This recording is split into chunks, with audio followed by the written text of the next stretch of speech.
Bon, je viens de rentrer des vacances et ça fait maintenant un petit moment que je vous présente des animés. C'est pour cela que j'ai décidé de faire une mini rétrospection de tous les animés que j'ai pu présenter jusqu'à présent. Et après quelques recherches sur ma chaîne, j'ai décidé de vous faire part de mes 10 animés favoris. Je présenterai un bref descriptif des animés, c'est pour cela que si vous voulez en savoir plus sur les animés, je vous invite à aller voir les vidéos en conséquence. Je tiens à préciser que c'est un classement subjectif et que de toute manière, tous les animés que je présente sont des animés qui m'ont plu. Mais bon, il fallait faire des choix et je vous avouerai que ce n'était pas si simple que ça. Bref, que vous soyez néophyte ou ancien, cette vidéo est faite pour vous. Un petit disclaimer avant que la vidéo débute, c'est que c'est un top 10 premièrement subjectif comme dit précédemment et deuxièmement ce n'est pas un top des animés que j'ai vus et que j'ai présenté sur ma chaîne. Voilà, je voulais faire passer cette petite nuance. Bien, maintenant que c'est dit, passons à la vidéo. Top 10, Mieruko-chan. Nous, dans notre histoire, on va suivre une jeune fille lycéenne qui mène sa vie banale. Cependant, un jour elle arrive à apercevoir des fantômes que seule elle peut les voir. Sa vie de lycéenne classique bascule en véritable cauchemar. En même temps, j'aimerais pas être à sa place. Elle décide donc de prendre sur elle et d'éviter de les croiser du regard, ce qui est sans doute une réaction assez logique. Le problème c'est que si les fantômes s'aperçoivent qu'elle peut les voir, et bah je vous laisse imaginer la suite. C'est un animé très original, ça change de ce qu'on a l'habitude de voir, donc si vous aimez l'horreur et que vous voulez avoir quelques petits frissons, et bien cet animé est fait pour vous. Sayate no Paladin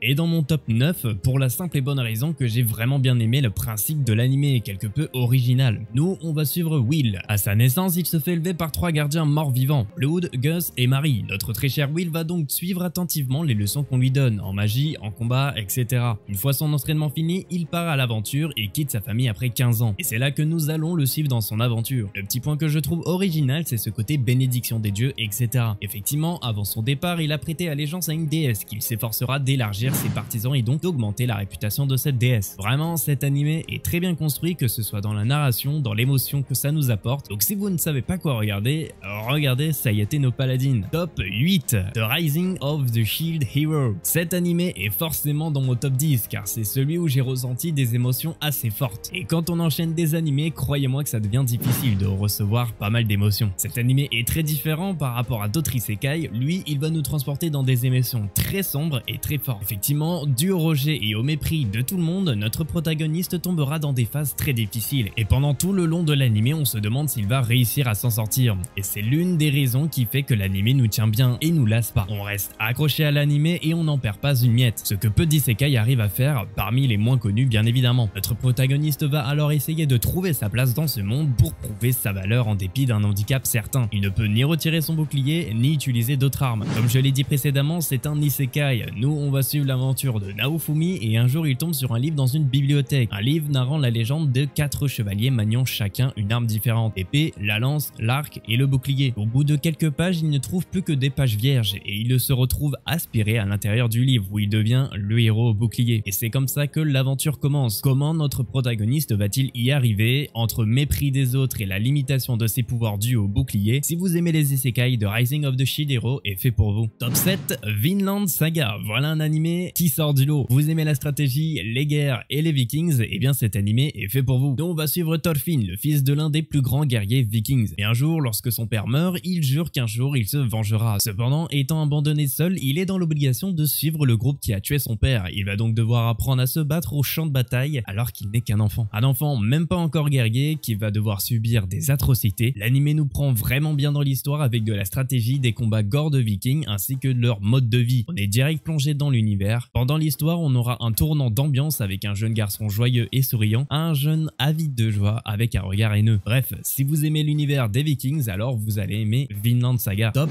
6, Plunderer. Il m'avait manqué celui-là. Vous allez voir, c'est assez original. Nous sommes donc transportés dans un monde où chaque être humain a un nombre inscrit sur son corps. Il s'agit d'un compteur et s'il tombe à 0, la personne sera envoyée dans les abysses. Dans notre aventure, on va suivre Hina alors que sa mère est en train de se faire engloutir dans les abysses car comme on peut le voir sur sa main, il est minuit. J'ai l'impression d'avoir déjà fait cette blague. Sa mère lui demande de retrouver un certain Baron Rouge, ce qu'elle fera tout au long de son aventure. Et dans l'animé, il existe une personne intrigante possédant un compteur en dessous de 0. Et c'est là que toute l'intrigue commence. Vous serez servi en storytelling et en émotion car cet animé ne s'arrête pas juste là. Nous allons par la suite apprendre beaucoup plus de choses sur ce monde rempli de secrets et de choses à découvrir, alors ne vous en privez pas. Plunderer, c'est clairement dans mon top 10. Ça y est, on arrive à la moitié, donc ça promet du très lourd, même si ceux d'avant étaient très bons. Comme vous suivez bien, la moitié de 10 c'est 4. Non, soyons plus sérieux, surtout vu l'animé qui arrive. Il est bien évidemment dans mon top 5 et il se nomme Wonder Egg Egg Priority. Nous on suit une fille de 14 ans, mais elle ne sort pas beaucoup de chez elle parce que malheureusement elle se fait harceler. Du coup elle n'est pas très bien moralement, elle est même dans des bad moods. Un soir elle décide de sortir de chez elle et c'est pendant qu'elle sort qu'elle entend une voix lui donnant un œuf. Apparemment dedans il y aurait tout ce qu'elle voudrait. On lui demanda de casser cet œuf, ce qui fait apparaître apparemment une personne qu'elle devra protéger de démons dans un monde parallèle assez ressemblant au monde réel, ce qui rend l'expérience assez flippante et angoissante. Vous l'aurez compris, c'est un animé mature, ça touche des thèmes assez forts, ça parle de harcèlement, de suicide, et le monde virtuel est basé sur la psychologie des gens et donc de leur peur. Autant vous dire que ce n'est pas un animé à conseiller à des enfants, puisqu'ils ne vont rien comprendre. Le personnage principal est dépressif, etc. à cause de son harcèlement dû à ses couleurs de yeux qui sont différentes selon l'œil, on la traite d'animal par conséquent, etc. Une belle histoire animée par Cloverworks, c'est clairement une masterclass, donc si vous ne l'avez toujours pas vu, allez voir Wonder Egg Priority. Top 4, Q. Bon, pour cet animé, je trouve qu'il est très original. Nous, on va suivre un manager d'une agence de comédiennes de doublage, et donc 16 nouvelles recrues va exceller dans ces domaines. Cet animé est tout bonnement un slice of life de 16 actrices amateurs qui vont devoir s'améliorer avec le temps, et donc nous allons les suivre dans leurs aventures entre le stress, la joie, etc. Cet animé d'aspect basique est tout de même très entraînant, et c'est pour cela que je l'ai mis dans mon top 4, car je trouve qu'on plonge dans l'histoire très facilement, et en plus les animés qu'elle double ont l'air bien. C'est vraiment un animé qui, avec la base qu'il avait, a réussi à en faire une masterclass, et ça relève de l'exploit. C'est pour cela que j'aime beaucoup cet animé, il a un vrai mood à lui, pas de prise de tête, mais ce n'est pas non plus trop gnangnan. Donc si vous voulez regarder un animé pas trop rapide et où il ne faut pas trop réfléchir, franchement Q est fait pour vous. Alors n'attendez plus. Top 3. Cet animé va vous faire voyager avec un monde ultra bien créé et un univers qui vous transporte directement dans l'histoire. Je vous parle bien évidemment de Made in Abyss. Il y a 1900 ans sur une île, un trou béant fut découvert. Ce lieu était tellement intriguant que des aventuriers partaient dans les profondeurs. Ce trou regorgé de créatures et de lieux intrigants et mystérieux. En gros, c'est clairement un endroit fascinant et dangereux. Ce trou, on nomma l'Abysse. Nous, dans notre histoire, on va suivre Rico, jeune orpheline qui a grandi dans une petite ville située au bord du gouffre. Son rêve était de devenir exploratrice comme sa mère. Un jour, alors qu'elle explore le premier niveau de l'Abysse, elle rencontre un étrange robot qui ressemble à s'y méprendre à un être humain. Ils vont sympathiser, etc. Mais Rico, curieuse comme elle est, elle décide d'aller rejoindre sa mère au fond de l'Abysse, alors qu'elle n'est encore qu'un enfant.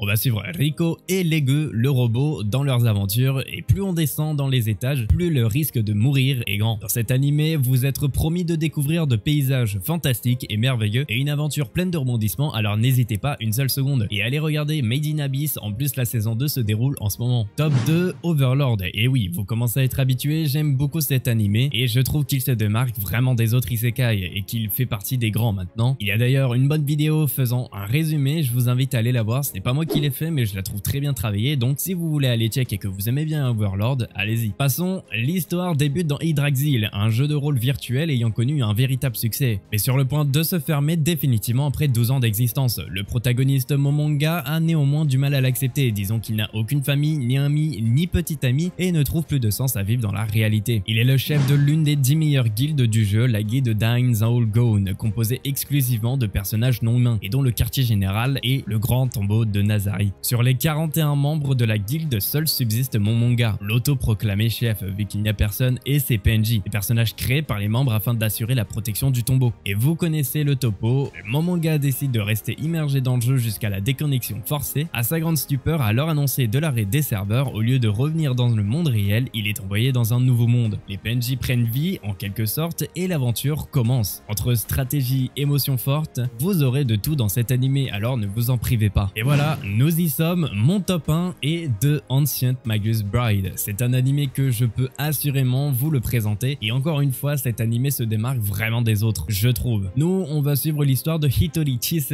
elle a le pouvoir spécial de voir des choses que d'autres ne peuvent pas voir. Cependant, étant enfant, cela la faisait peur et donc elle regardait toujours dans le vide les entités qu'elle voyait. Tout le monde la trouvait bizarre. Étant donné que sa mère est morte devant ses yeux et qu'elle ne sait pas où est son père, elle errait de foyer en foyer, ne trouvant pas le bonheur. Mais un jour, un magicien étrange dont la tête est un crâne est le premier à déceler le don de Chise. Elle devient par conséquent l'apprentie du magicien. Le pouvoir spécial de Chise est appelé Slave Vega, et cela permet de produire ainsi que d'émettre énormément de magie. Un pouvoir rare et de valeur qu'elle va devoir apprendre à maîtriser pour survivre, car être un Slave Vega vous demande beaucoup d'énergie et peut conduire à la mort. Cet animé se démarque des autres, je trouve qu'il dégage un vrai univers, l'ambiance est magnifique, cet animé est beau, poétique et triste à la fois, une vraie histoire à découvrir, sans parler des OST qui sont juste masterclass, vraiment allez y jeter un œil. Ce n'est pas un animé comme les autres, ça vous l'aurez compris, donc ne vous en privez pas, et surtout pour lui. Voilà mes mes petits loups, c'est la fin de cette vidéo. Si vous voulez plus d'infos, n'hésitez pas à aller voir mes vidéos respectives dessus. Je mettrai les liens dans la description. Le like, l'abonnement comme d'hab, vous connaissez la recette. Nous, on peut réellement se dire à la semaine prochaine. Salut!